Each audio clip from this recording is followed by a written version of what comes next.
What does it mean? What does it mean? Here are baby. Alright. Some thoughts.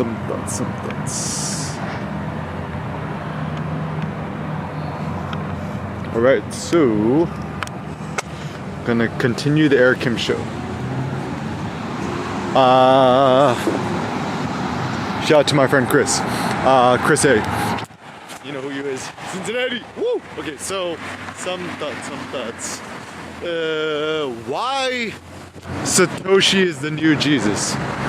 So kind of interesting. I think in America we tend to think about this Messiah notion, right? So even our Lord Jesus, right? I actually saw this one Parisian kid visiting from Paris. He had a hat on that said "Yay is God." I'm like, whoa. And apparently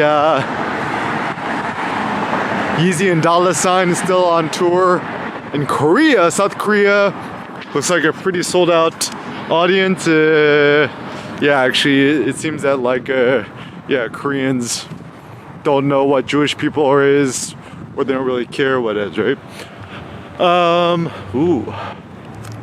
Culver City Hall got some good mist today.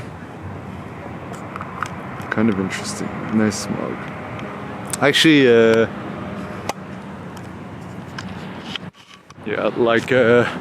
my life is just performance art. So some interesting things. I think if we understand religion, cults, etc., to invest in things that have some sort of quasi-religious underpinnings is a good idea. So for example, the cult of Steve Jobs, Apple, right? Even read all Walter Isaacson biographies. Even when Steve Jobs came back, it was like the second resurrection of Christ, after John Scully, the evil guy, came and ruined it, right? And and I think typically with any sort of Messiah figure, it's like a promise of a new hope, a new optimism, etc. Even Obama, he was supposed to be the chosen one, stuff like that. And actually, even the reason why I think a JayZ is so successful, is because if you're kind of disenfranchised, African American kid growing up in America, JayZ is goals, right? And even talking to my friend Shane, shout out Shane from Phil's.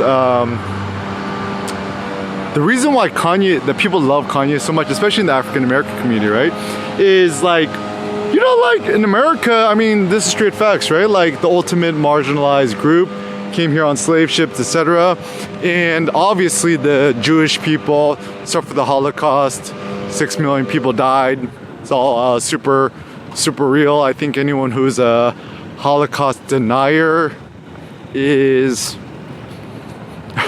essentially worse than a fool. Anyone who's even Nietzsche talks about this, kind of interesting. At the time, there's so many anti-Semites out there, right? I think anybody who's anti-Semitic is essentially trying to seek a scapegoat for their own shortcomings or underpinnings. I'm like, dude, don't be anti-Semitic or don't hate on Jewish people because you're so poor and bad with money. What a lot of people don't understand is the reason why a lot of Jewish American peoples in America, the reason why they got so much money is because they are so frugal.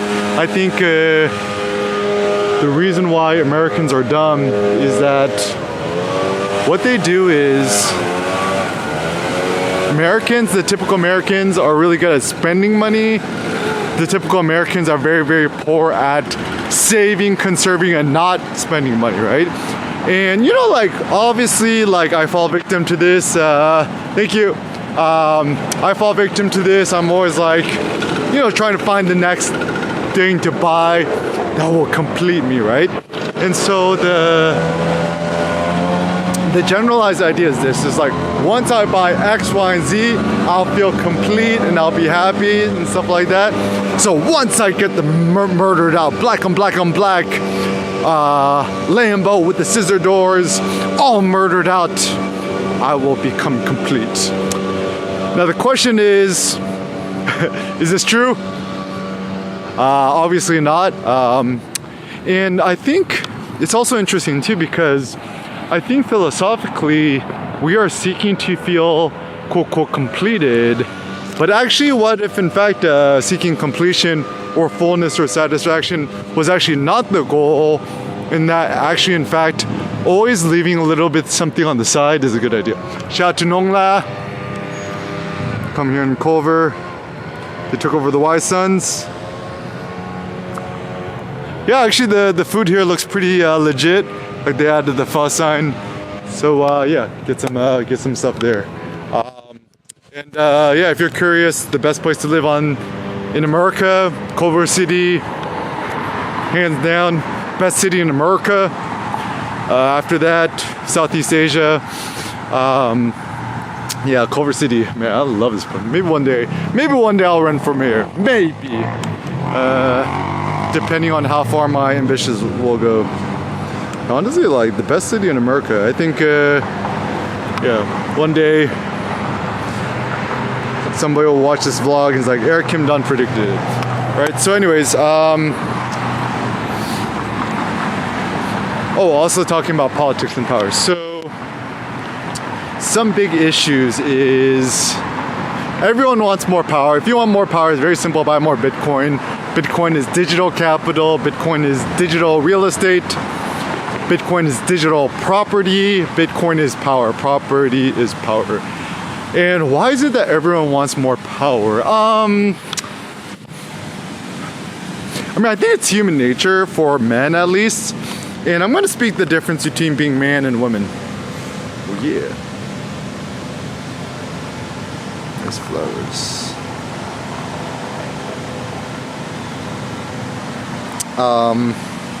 So some not politically correct thoughts. I think the problem is in modern day times we let too much of political correctness get in the way of, you know, advancements in knowledge, wisdom, etc. And the problem with political correctness is anything that was once politically correct a decade or two or three or four or five ago is actually not anymore. So some facts, listening to the Peter Thiel interview with the other dude about the diversity myth. So do you know, this is facts, just ChatGPT it, right? You could probably even Google it. The term politically correct was in fact actually a sign that you were in line with the Leninist propagandas, like you were politically correct, like you were in the same political correctness as what Lenin, you know, was saying, right? And you're a card-carrying communist, right? And I'm not saying communist as like a disparaging term, like that was just facts, right? And now, you know, one can consider, you know, the new woke crowd, obviously the new modern day communists, the modern day hippies. I personally hate hippies. I think they're super annoying.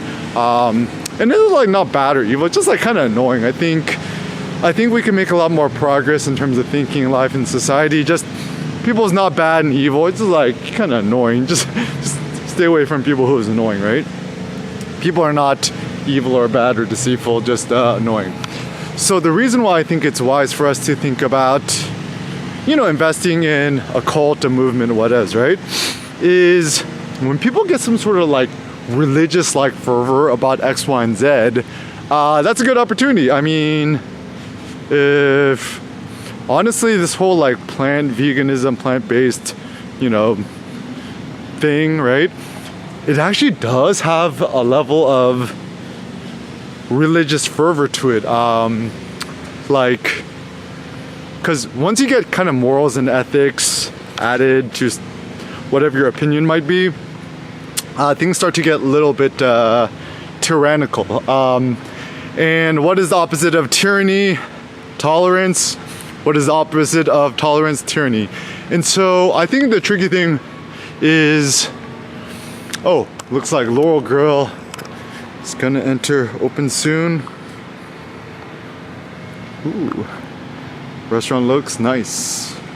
Looks nice. Nice day in Culver.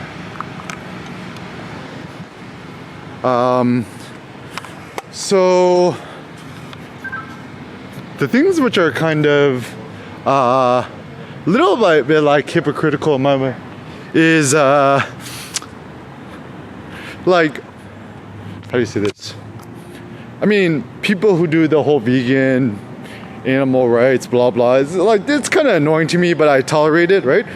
But the question is like, why are plant-based, vegan, vegetarian people so intolerant of me being, essentially 100% carnivore, right? It's bad for the planet, blah blah.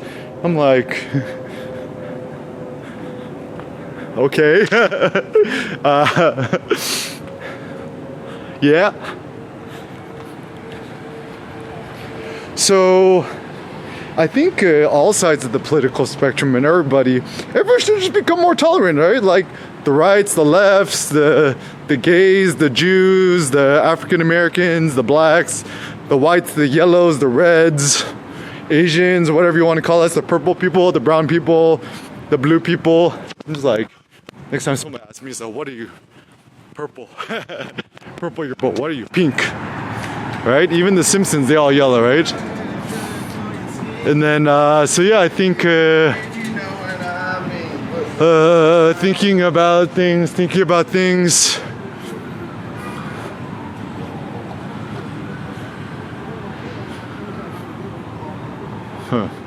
Yes, just become more tolerant. I think everyone's fighting for power, obviously. But yeah, I guess the question then is, what kind of things are kind of deep power, important power, kind of like not superficial power and superficial power.